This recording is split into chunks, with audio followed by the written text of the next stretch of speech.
Poisson et whisky. Trop de poissons et de whisky. Pourquoi le Royaume-Uni exporte-t-il de vastes quantités de poissons et de whisky? Et quel est le lien avec le Brexit?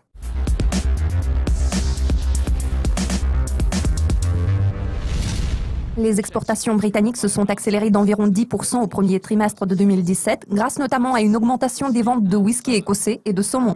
Les incertitudes à l'égard du Brexit et de l'accès du pays au marché unique pourraient-elles provoquer un retournement de cette tendance?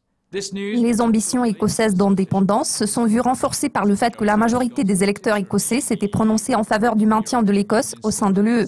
Mis à part le reste du Royaume-Uni, qui est le principal partenaire commercial de l'Écosse, l'Union européenne est le plus grand marché d'exportation pour les produits écossais.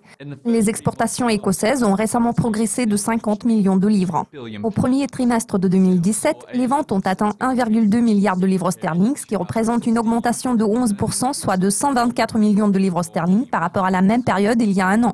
Le saumon et le whisky écossais occupent les premières places dans le classement des produits exportés par le Royaume-Uni et représentent 22% des exportations totales de produits alimentaires et de boissons.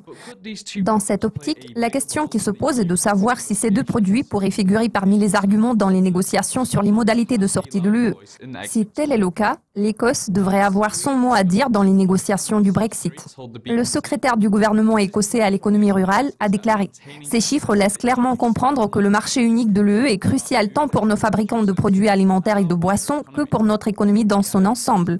La perte de l'accès à ce marché mettra les industries écossaises dans une situation fort désavantageuse en exposant les entreprises aux barrières tarifaires et aux exigences réglementaires constituant des obstacles à l'exportation. La première ministre doit permettre à des responsables du gouvernement écossais d'avoir des sièges à la table des négociations, avec le maintien de l'accès au marché unique et à l'union douanière comme point de départ pour toute nouvelle approche, a-t-il ajouté.